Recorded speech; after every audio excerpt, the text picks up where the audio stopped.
করোনাকালে কড়া লকডাউনের সময়টা ছাড়া কখনো দেশে এত দীর্ঘ সময়ের জন্য ট্রেন চলাচল বন্ধ ছিল না। এমনকি বিভিন্ন সময় বিরোধীদের ডাকা হরতাল অবরোধেও ঘুরেছে ট্রেনের চাকা। যদিও 2007 সালে তত্ত্বাবধায়ক সরকারের আমলে কারফিউর সময়ও ট্রেন চলেছে দেশে। দেশ থেকে 106টি আন্তনগর সহ 359টি যাত্রীবাহী ট্রেন এবং 2 জোড়া আন্তদেশীয় ট্রেন চলাচল করে। ইতিমধ্যে মৈত্রী এবং মিতালি এক্সপ্রেসের 25 এবং 27 জুলাইয়ের যাত্রা বাতিল হয়ে যায়। বাংলাদেশে চলমান অস্থিরতা বিবেচনা করে রেল যোগাযোগ আপাতত বন্ধ রাখার সিদ্ধান্ত নিয়েছে ভারতীয় রেল কর্তৃপক্ষ। পরবর্তী সিদ্ধান্ত না আসা পর্যন্ত এ সিদ্ধান্ত বলবৎ থাকবে। যদিও জুলাইয়ের মাঝামাঝি কোনো ট্রেনই সীমান্ত পাড়ি দেয়নি। ভারতীয় রেলের পক্ষ থেকে জানানো হয়েছে, কলকাতা ঢাকা মৈত্রী এক্সপ্রেস এবং কলকাতা খুলনায় চলাচলকারী বন্ধন এক্সপ্রেস ছাড়াও নিউ জলপাইগুড়ি চলাচলকারী মিতালি এক্সপ্রেসের সব শিডিউল আপাতত বাতিল করা হয়েছে। এর মধ্যে 19 জুলাই থেকে বন্ধ রয়েছে মৈত্রী এক্সপ্রেস। বাংলাদেশের পূর্ব রেলের জনসংযোগ কর্মকর্তার এক বিবৃতি থেকে জানা গেছে, 13108 কলকাতা ঢাকা মৈত্রী এক্সপ্রেস এবং 13110 ঢাকা কলকাতা মৈত্রী এক্সপ্রেস 7 আগস্ট যাওয়া আসার কথা ছিল, কিন্তু সেই ট্রেন দুটির শিডিউল বাতিল করা হয়েছে। রেল মন্ত্রণালয় প্রধানের অনুপস্থিতিতে ট্রেন চলাচলের বিষয়ে সিদ্ধান্ত নিতে পারছিল না বাংলাদেশ রেলওয়ে। এরই মধ্যে দেশে নতুন অন্তর্বর্তীকালীন সরকার দায়িত্ব নিয়েছে। এর আগে গুঞ্জন ছিল যে দেশে অন্তর্বর্তীকালীন সরকার গঠনের পরই ট্রেন চলাচলের বিষয়ে সিদ্ধান্ত হবে। রেল মন্ত্রণালয়ের প্রধান থাকেন রেল মন্ত্রী। বর্তমানে অন্তর্বর্তীকালীন সরকারের গঠনের পর রেল মন্ত্রণালয়ের দায়িত্বে আছেন নোবেল বিজয়ী অন্তর্বর্তীকালীন সরকারের প্রধান উপদেষ্টা ডক্টর মোহাম্মদ ইউনূস। তবে আজ 10 আগস্ট সকাল পর্যন্ত অনির্দিষ্টকালের জন্য বন্ধ থাকা ট্রেন চলাচলের বিষয়ে এখনও কোনো সিদ্ধান্ত জানায়নি বাংলাদেশ রেলওয়ে। তবে গণমাধ্যমে জানা গেছে, বন্ধ থাকা ট্রেন শুরুতে পুরোপুরি চালু না হলেও সীমিত আকারে রেল চলাচল চালু করার কোনো সিদ্ধান্ত নেওয়া হতে পারে। তবে দর্শক, এই সপ্তাহের যে কোনো দিন চালু হচ্ছে সারা দেশে রেল যোগাযোগ। বর্তমানে বাংলাদেশে যে ধরনের রেল চলাচল করছে তা হলো আন্তনগর ট্রেন, মেইল ও কমিউটার ট্রেন, আন্তর্জাতিক ট্রেন এবং লোকাল ট্রেন। এইসব ট্রেন বাংলাদেশের বিভিন্ন রুটে যাতায়াত করছে।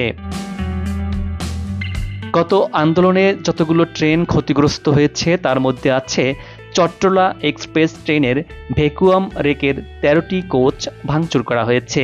এছাড়া কিশোরগঞ্জ এক্সপ্রেস ট্রেনের 3টি কোচ ক্ষতিগ্রস্ত হয়েছে। পারাবাত এক্সপ্রেস ট্রেনের প্রায় প্রত্যেকটা কোচ ভাঙচুর করা হয়েছে।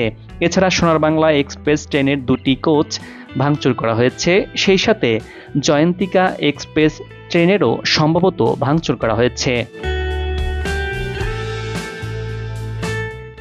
রেলপথ মন্ত্রণালয়ের সূত্র মতে, পদ্মা রেল সংযোগ প্রকল্প চালু হওয়ার আগ পর্যন্ত রেলপথ ছিল দেশের 43টি জেলায়।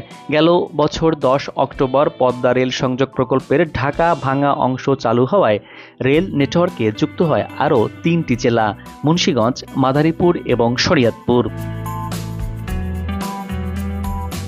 এরপর খুলনা মোংলা রেলপথ উদ্বোধনের মধ্য দিয়ে 47তম জেলা হিসেবে পুনরায় যুক্ত হয়েছে বাগেরহাট। এর আগে খুলনা বাগেরহাট রেলপথ বন্ধ হলে রেল সংযোগ থেকে বিচ্ছিন্ন হয়ে গিয়েছিল এ জেলা। সবশেষ 2023 সালের 12 নভেম্বর দোহাজারী কক্সবাজার রেল প্রকল্পের চালুর মধ্য দিয়ে পর্যটন নগরী কক্সবাজার যুক্ত হয় রেল নেটওয়ার্কে। সারা দেশকে রেল নেটওয়ার্কের আওতায় আনতে 30 বছর মেয়াদী মাস্টার প্ল্যান অনুযায়ী এখন পর্যন্ত 16টি জেলায় রেলপথ সংযোগ চালু হয়নি। বর্তমানে দেশের দক্ষিণাঞ্চল তথা বরিশালে কোনো ট্রেন সেবা নেই। বাংলাদেশ রেলওয়ে হচ্ছে বাংলাদেশের একটি রাষ্ট্র মালিকানাধীন ও রাষ্ট্র পরিচালিত রেল পরিবহন সংস্থা। এর সদর দপ্তর ঢাকায় অবস্থিত। 1990 সালে এই সংস্থা নব্য প্রতিষ্ঠিত রেলপথ মন্ত্রণালয়ের অধীন নিজের কার্যক্রম পরিচালনা করে।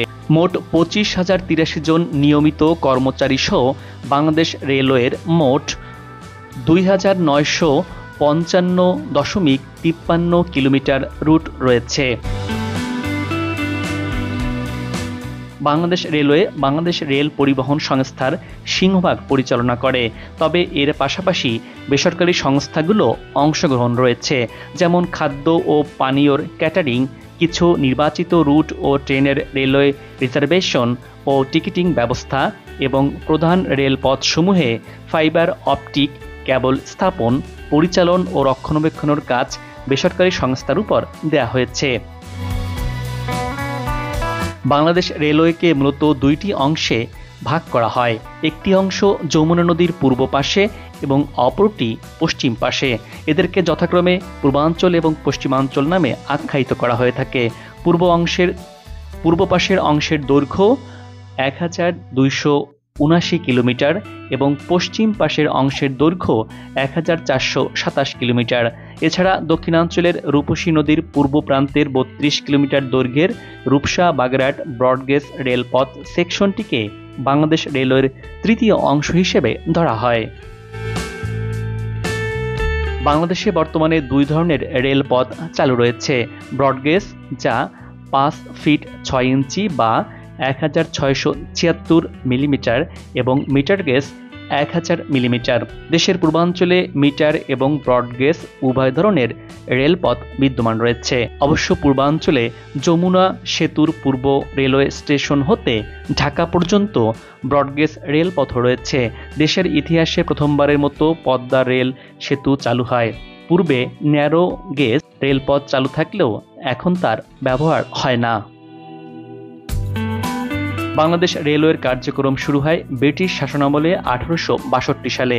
19 শতাব্দীতে ইংল্যান্ডের বিভিন্ন রেল কোম্পানি ভারতবর্ষের বিভিন্ন প্রদেশে ছোট ছোট রেলপথ সেকশন চালু করতে থাকে।